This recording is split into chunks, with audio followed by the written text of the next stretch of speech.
So last time we talked about solution phase peptide synthesis and protecting groups.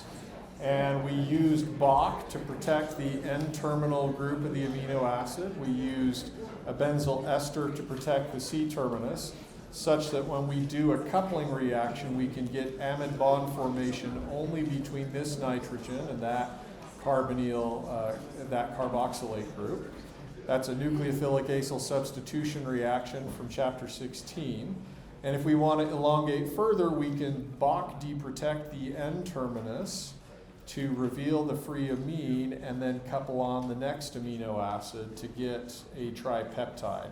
So you can elongate a peptide by alternating deprotection steps and coupling steps.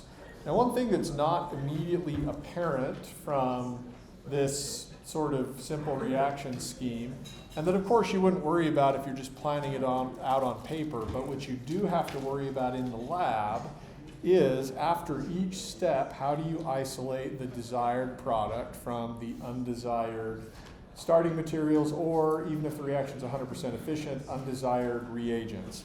For example, at the end of this reaction, how do you remove the TFA to get your free amine?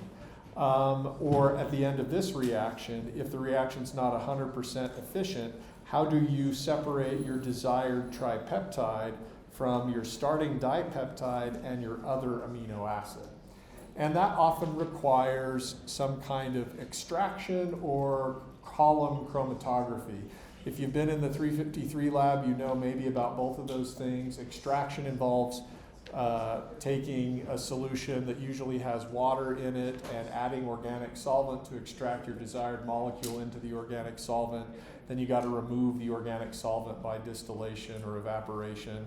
Chromatography involves putting your reaction mixture on silica particles and then passing solvent over the silica particles, and presumably the desired molecule that you want will move at a different rate through those silica particles than some of the undesired molecules, and you can isolate it that way.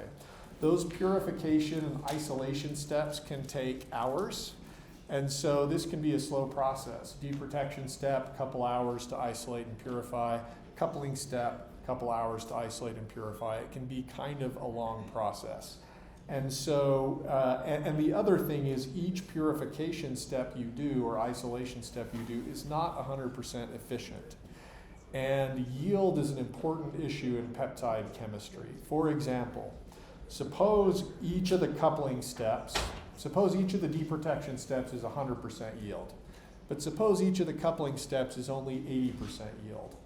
After 2 coupling steps, my overall yield is 80% squared, which ends up being like 0.64, 64% yield.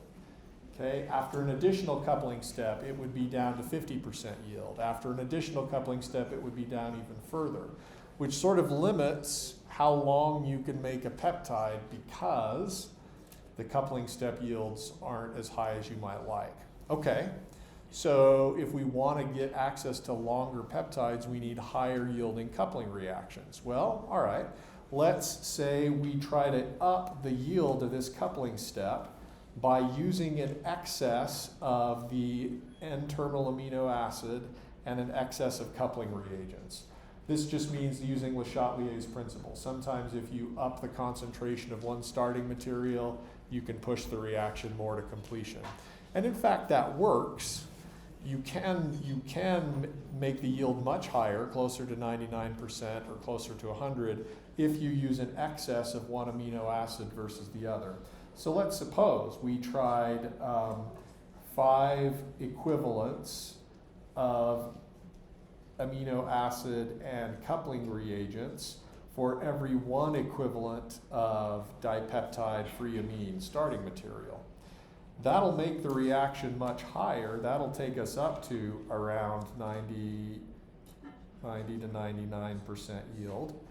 But it gives us a problem because that means that even if the reaction's 100% efficient, at the end of the day, we only have 1 mole or 1 equivalent of our tripeptide and 4 leftover equivalents of the amino acid. So that causes an isolation and purification problem. Suddenly I have to isolate a small amount of this relative to an excess of this. It can be done, but it's challenging. And again, the chromatography steps and isolation and purification sometimes take a few hours. So, in the 60s, a chemist named Bruce Merrifield at the Rockefeller Institute in New York City developed and had an idea, which I alluded to last time. And the idea is this: what if we could sidestep the requirement for those purification steps by having some kind of group on the C-terminus that was so large that we could physically pick it up out of solution and put it in a different container? Easy purification and isolation just by the physical process. And the idea was that that protecting group was going to be a large polymer. So what we're going to talk about now is called solid phase peptide synthesis by what's called the Merrifield method. And Merrifield's the name of the chemist who invented this. And his idea was to start with a polymer called polystyrene. So the following monomer, or one molecule, is called styrene. That's its non-standard name. You could think of a standard name for it. It's a benzene ring with a 2-carbon alkene attached to it. You can do a process that's called radical polymerization. You learned about radical chemistry in 351. Towards the end of 352, we may come back to radical polymerization. For right now, it's enough to realize that radical polymerization results in a long chain polymer that has alternating carbons, a CH2 group and a benzene ring, and that these are connected by sigma bonds that are made in the radical process. So that's polystyrene. And if you've ever eaten with plastic cutlery or used packing peanuts to protect something when shipping, you've dealt with polystyrene before. Polystyrene's interesting because it's not soluble in organic solvent. It's not soluble in water, but it can swell and expand in the presence of organic solvent, which allows organic solvent and reagent to intercalate deep inside the polymer and access all of those benzene rings. So knowing that, Merrifield's idea was, in the radical polymerization process, what if he added a small percent of a variation on styrene, this time where the benzene ring would be in place, but on the other side at the para position, there was a chloromethyl group, that is a CH2 group with a good leaving group attached, chloro. That would mean that every so often, not every portion of the polystyrene polymer, but every so often at some rate, there would be a benzene ring that had the chloromethyl group on it, a leaving group. Really a reactive site for a nucleophile to attack.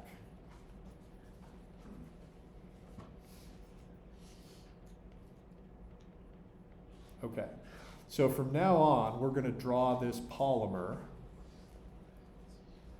like this. Here is, and you can machine the polymer into beads that are big enough for you to see, but easy to weigh out, easy to work with. PS stands for polystyrene, and when you make it, it has sort of a yellow, when you make it this way, it has sort of a yellow, orangish type color. And attached to that polystyrene, I'm going to show the benzene ring that has the chloromethyl group attached. Okay? And this is called Merrifield resin. Resin is just a word we use alternative for polymer. I don't know where it necessarily came from, but it's the word that gets often used. Okay, so Merrifield's idea was, let's put an amino acid, let's use an amino acid in an SN2 reaction to displace or kick off the chloro leaving group. So here's the idea. Take your Bach-protected amino acid. We'll make the same LAG tripeptide that we made last time. You're going to need a base, a non-nucleophilic base, to deprotonate the carboxylic acid so that it can be in its carboxylate form, because when it is, that carboxylate will attack the carbon chloride anti-bonding sigma star orbital, kicking off the chloride and making a new carbon-oxygen bond. And this reaction is called resin loading because you're literally loading your first amino acid of your peptide on the resin. Notably, this is the C-terminal amino acid of your peptide. And Merrifield's method makes the peptide from the C-terminus to the N-terminus. That's opposite from the way biology does it, by the way. All right, so here's the polystyrene bead, here's the benzene sort of linker, and there is your first amino acid. Okay? And one thing to know about the resin is it's easy to work with. So the reaction vessel that you use to do the resin loading reaction and actually all the other reactions is either glass or plastic. In Merrifield's day, it was glass. At the bottom, it had a disc that was porous. And that disc is called a frit filter. And it's porous enough to allow reagents and solvent through, but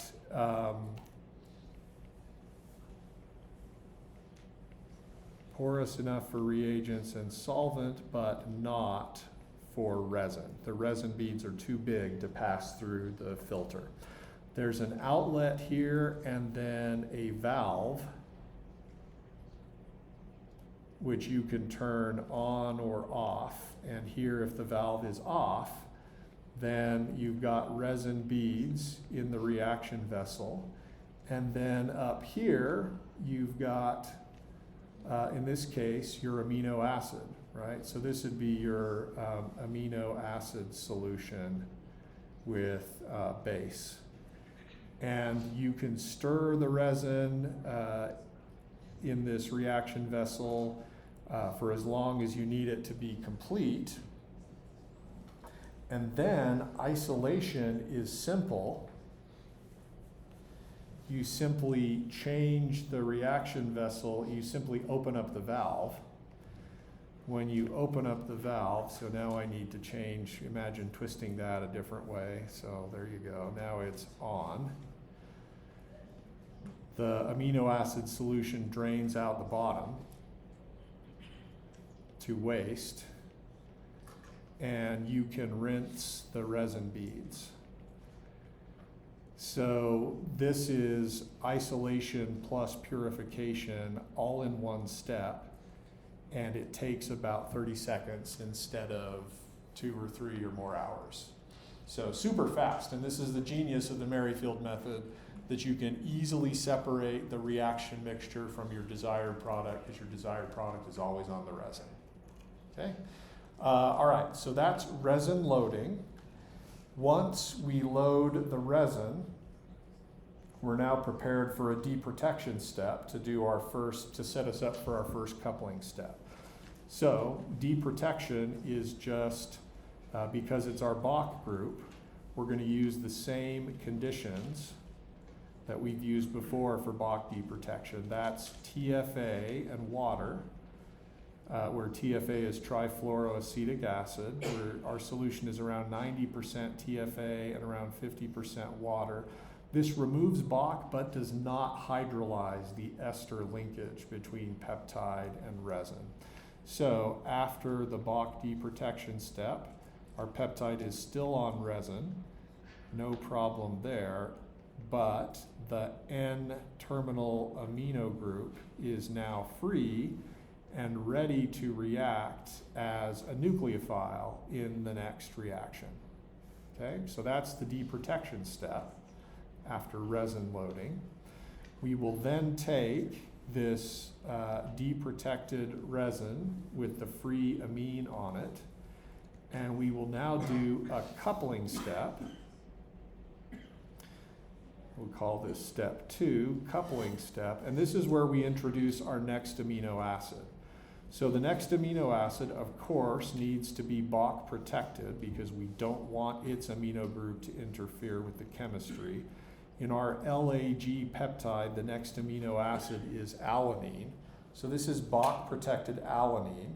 We want this carboxylic acid group to react with this amine.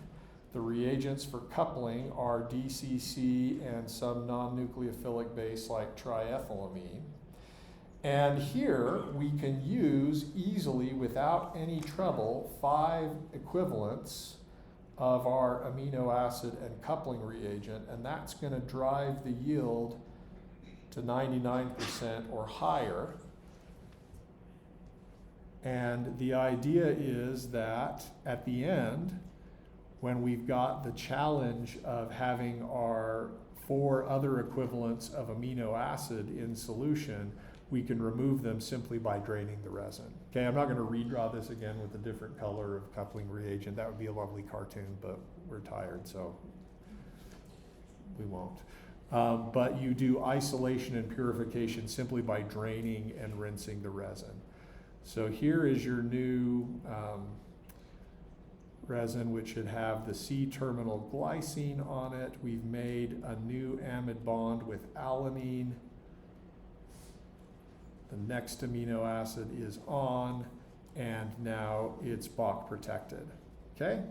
And so we can continue adding additional amino acids by sequential Bach deprotection and then coupling steps. Should that methyl group be on the wedge? Yeah, it should. Thanks for that. I did that wrong. That alanine methyl group should have been a wedge. Excellent.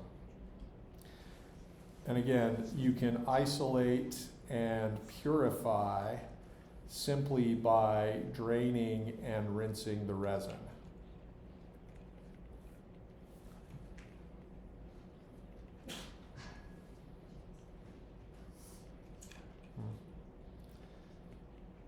There we go. Better. Okay. Other questions? Yeah. The book mentions that there's you can buy like a kit or something to get this like automated for Yep. really long ones. How does that work? Yeah, so in order to make this automated, you need something to control this valve and have it be closed when you want it and open when you don't want it. Then you need another system to deliver the right reagent to the resin at the right time. At one point, that's going to be a coupling reagent. At another time, that's going to be TFA for Bach deprotection. And you need, it also needs to deliver solvent to rinse the resin at regular times. So you can do this. Merrifield back in the 60s built an automated one and did it with electronically controlled valves and switches. And today, companies sell automated peptide synthesizers. We've got one up in my lab, and it's pretty useful. The challenge, of course, becomes you have to have pumps that deliver reagents to the reaction vessel and a strategy for draining the resin. You often need a strategy for stirring the resin or agitating the resin because it needs to be stirred to make the reaction efficient. And you need a way to deliver the right reagent, the right amino acid at the right time.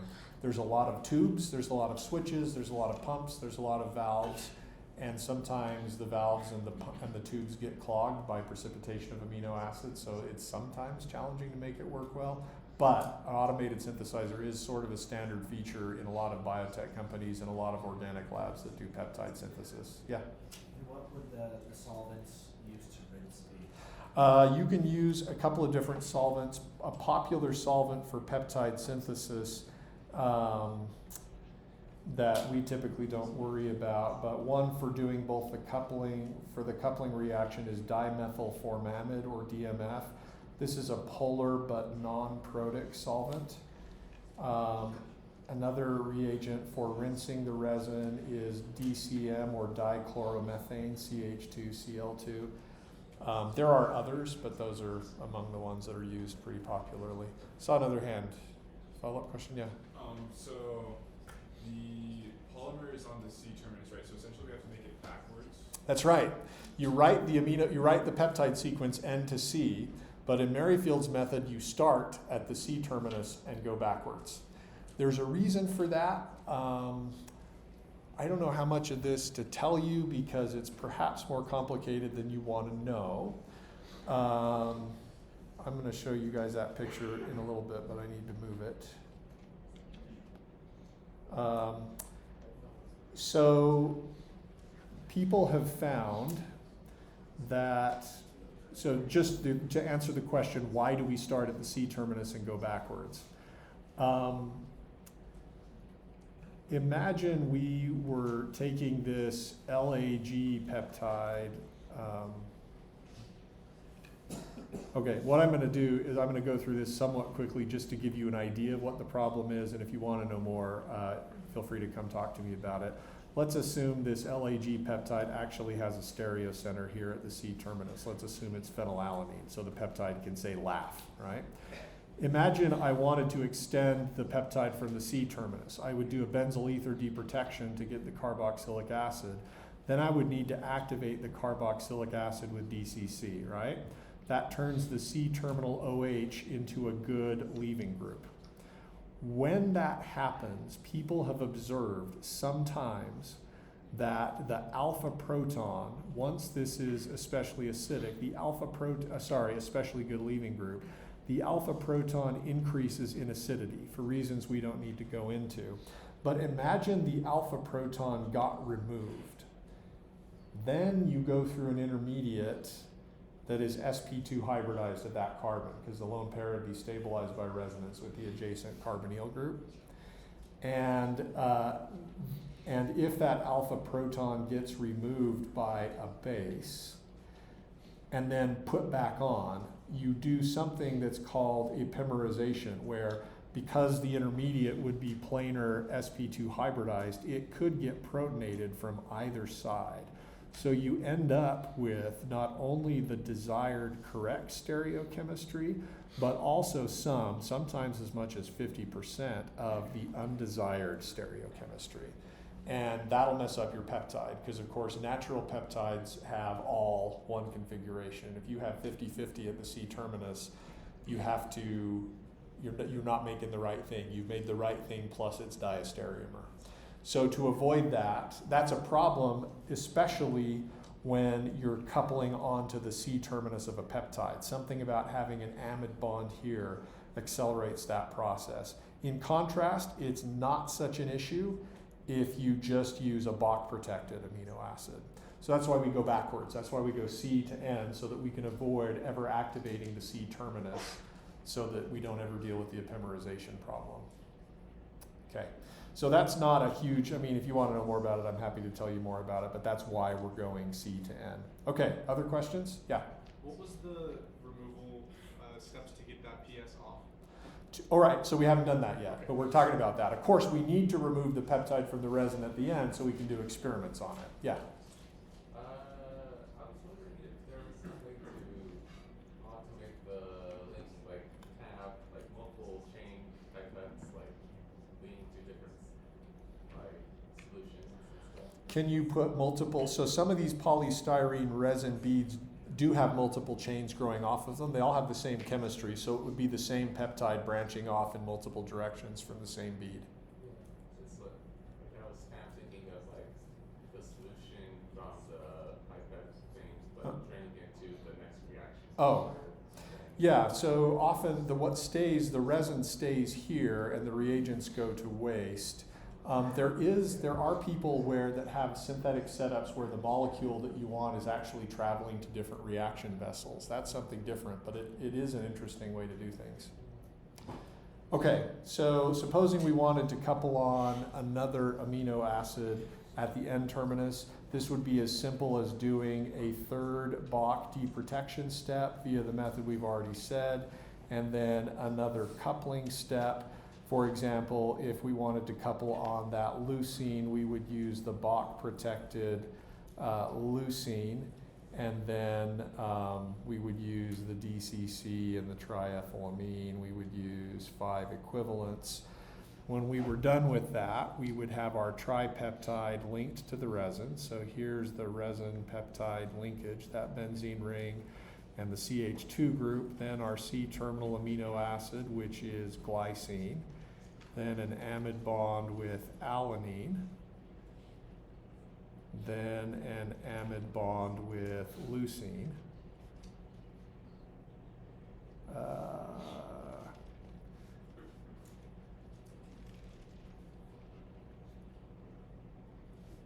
Sorry, I didn't like the way I drew that. Okay, that's our tripeptide now. And so we could continue to arbitrary length.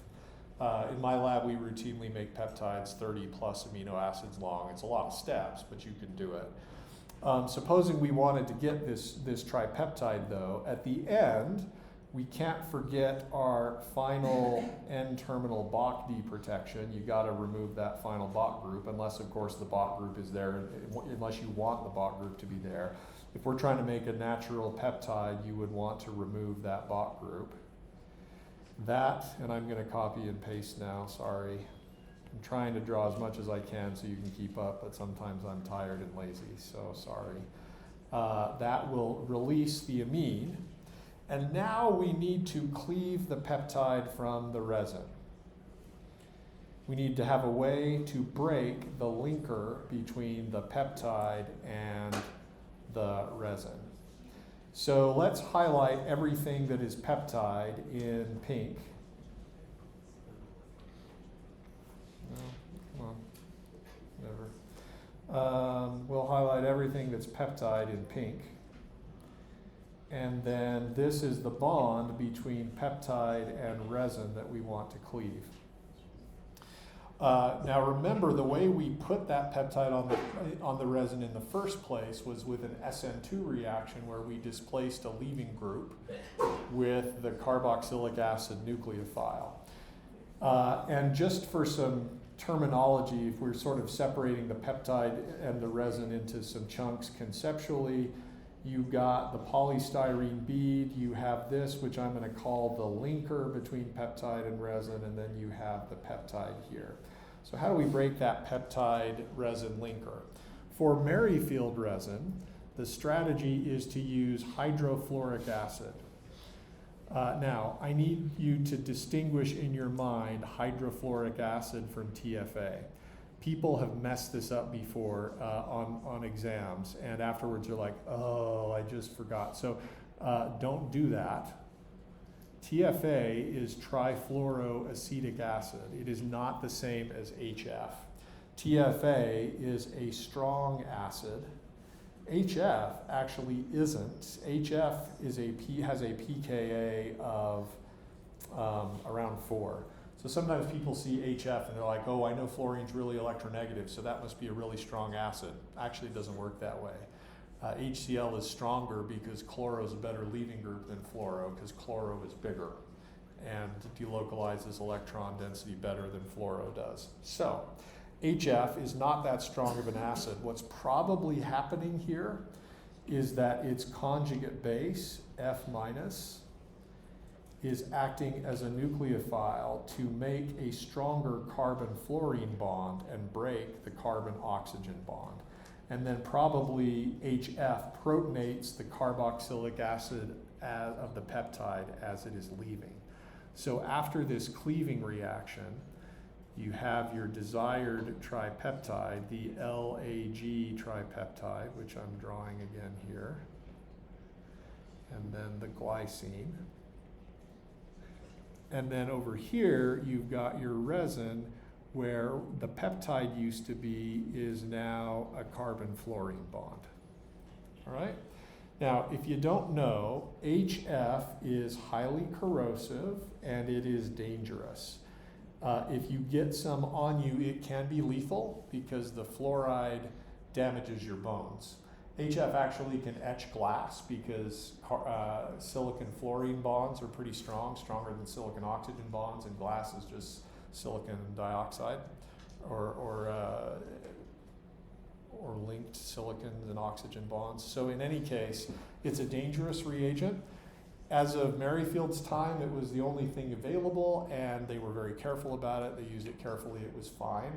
But what that meant was that, that the method, though powerful, was mostly used by people that had been trained by Merrifield himself. For a while, people doing chemical peptide synthesis had been grad students or postdocs in Merrifield's lab.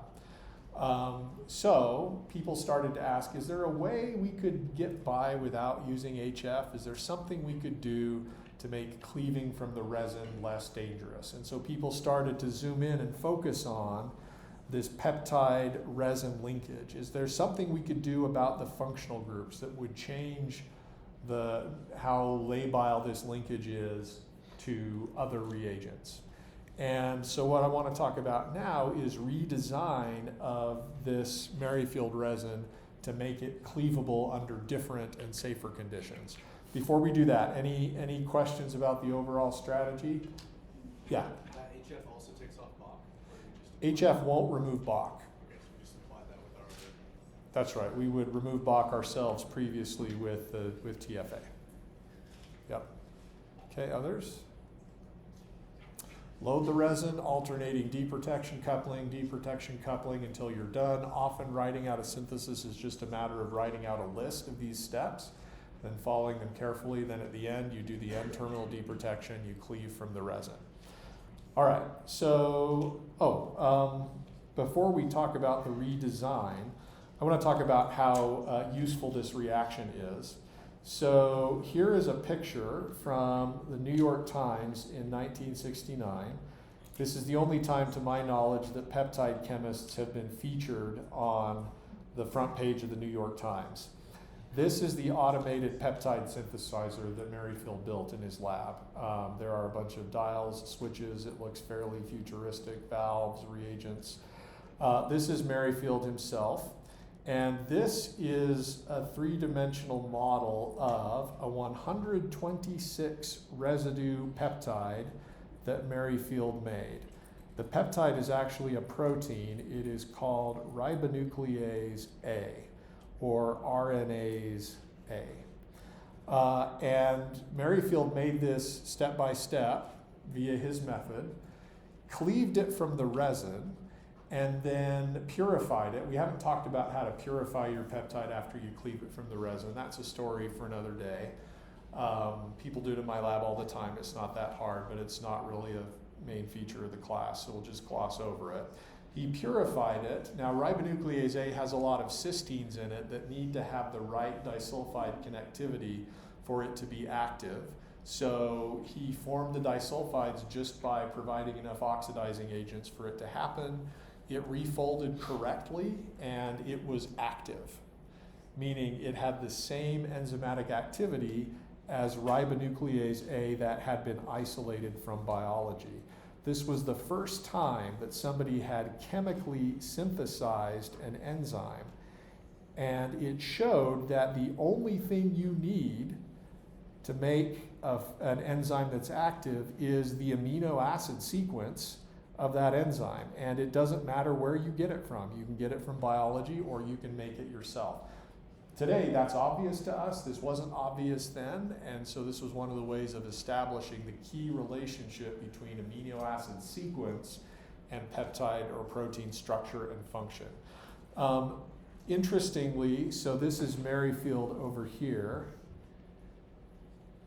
Here is a guy named Ralph Hirschman. And Hirschman at the time worked at Merck, which is a chemical and pharma company.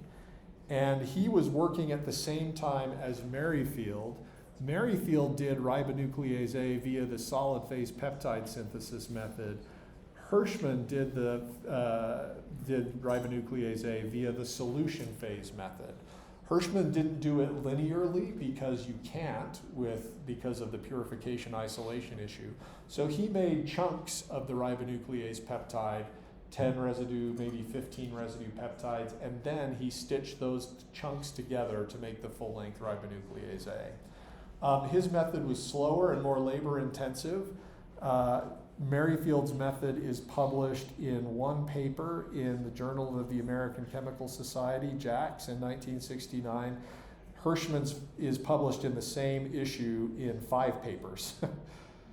Not because his stuff was more important, but because it took longer and they had to describe, it took longer to describe it.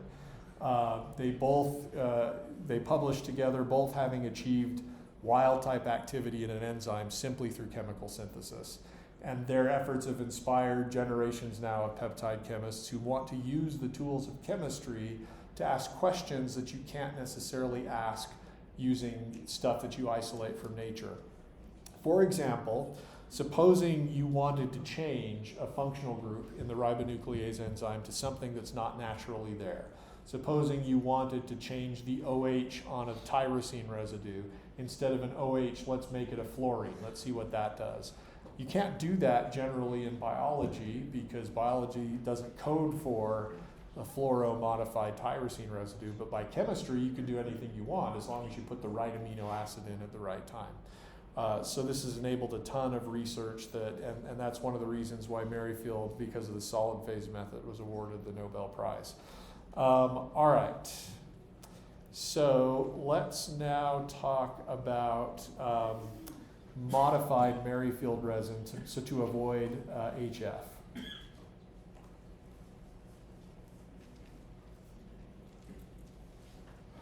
So as I was saying, the focus turned to the linker between the resin and the peptide. And the linker that's chosen is called the Wang linker, named after the scientist that developed it.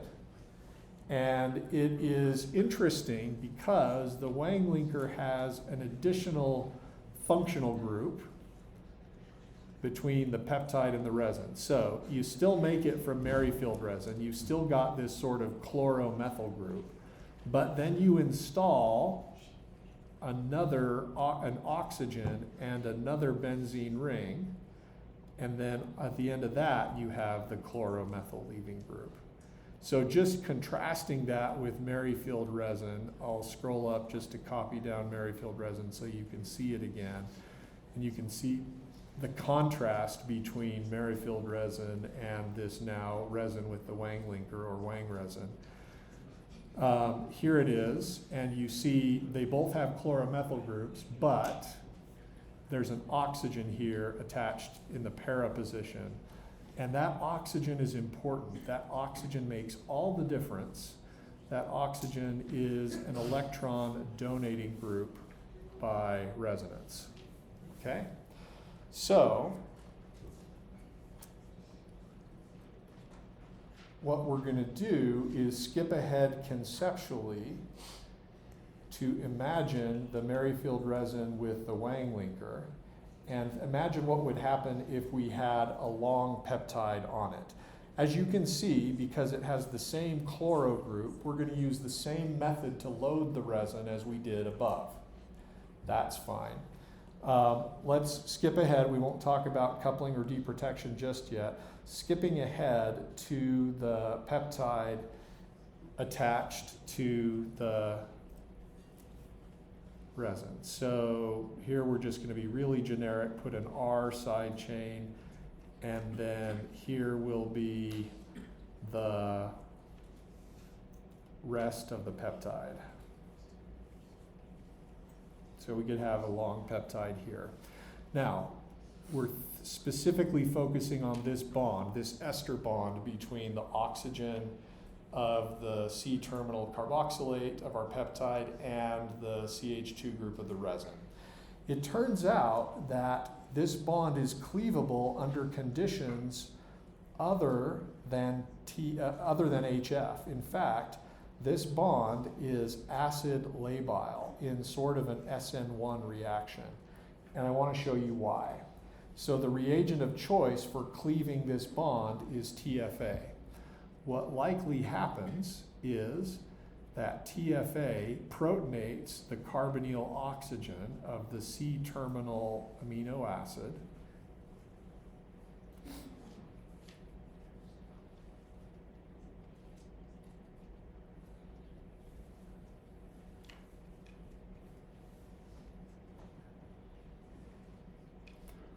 redrawing a ton of stuff.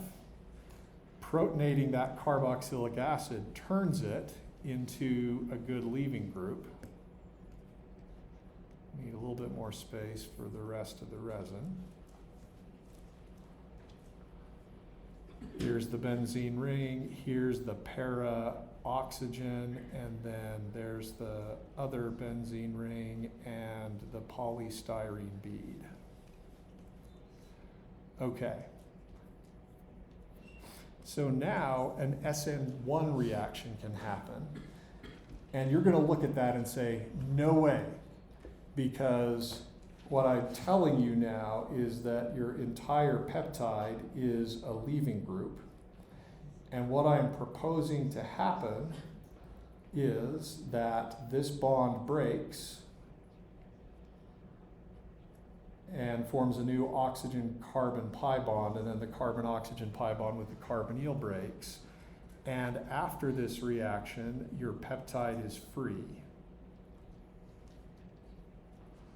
We'll just draw the free peptide here with the now free C-terminal carboxylic acid. So if what I just showed you, if that SN1 leaving is making you uncomfortable, I say you are right to be uncomfortable. What looks totally unreasonable about that based on your 351 experience? Looks like I just had a leaving group leave from a primary carbon. So you should be protesting. Why? Where are the protesters with the sign saying, boo, no, right? Ah, but wait. In the para position, you have an oxygen with lone pairs on it, and the oxygen is an electron donating group via resonance. And that electron donating group is conjugated to the positively charged carbon. I'll demonstrate that with some arrow pushing. New pi bond here, shift this one here, shift this one down there. In the resulting resonance structure, the positive charge, formal charge, is now on the oxygen. So the presence of that OH group enables the acid-mediated SN1 reaction that liberates the peptide from the resin. Now I don't need HF to cleave the resin. Now I can use TFA. Okay, are there questions about that cleaving reaction from the Wang resin? Yeah. Wait. What does it look like after the electrons clearing?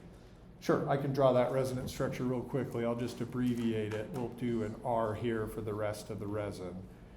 The resonance structure looks like this. Yep. So that's the resonance structure of that. So it's enabled by a resonance stabilized carbocation, and the inclusion of the oxygen was brilliant because that allowed the leaving group to leave. Go ahead. I could be missing something. If we're using TFA to take off the resin, do we have to worry about it doing it prematurely during the reaction of? Perfect. Nope, you're not missing something. That's key. So if you're going to use TFA to cleave the resin, you've got a problem if you're using BOC to protect your amino acids. Right? Is that your question too? Okay. So what alternative do we have? Do we have something for amino groups other than BOC? FMOC. Yeah. So when we use Wang resin, we're going to use FMOC for our amino acids rather than BOC. Because, of course, if you go to do a BOC deprotection with TFA, you're going to cleave your first amino acid from the resin and then you're done.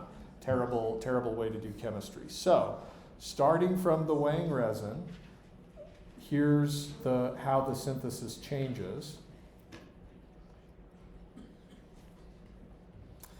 You're going to take your Wang resin, you're going to do resin loading, but in this case you're going to use an FMOC amino acid, so let's use FMOC protected glycine. I'll just draw it, sorry, just abbreviating it, but this is fine. FMOC protected glycine. That's going to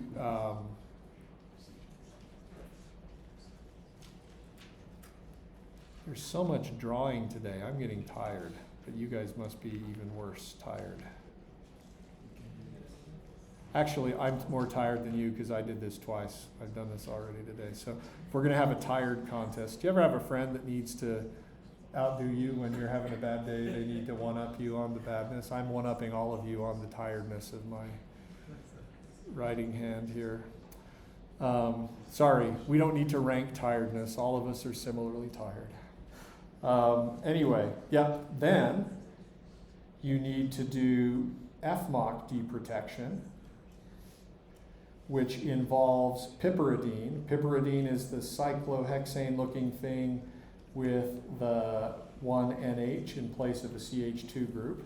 FMOC deprotection, and then you can do coupling of the next amino acid.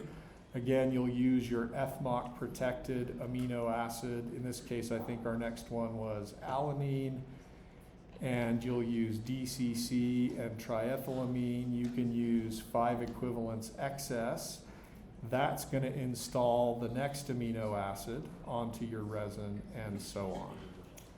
So what I'll do here is I'll draw the dipeptide product at the end, and then that'll be good enough. So here's the glycine at the C terminus, here's the alanine, and the alanine is now FMOC protected.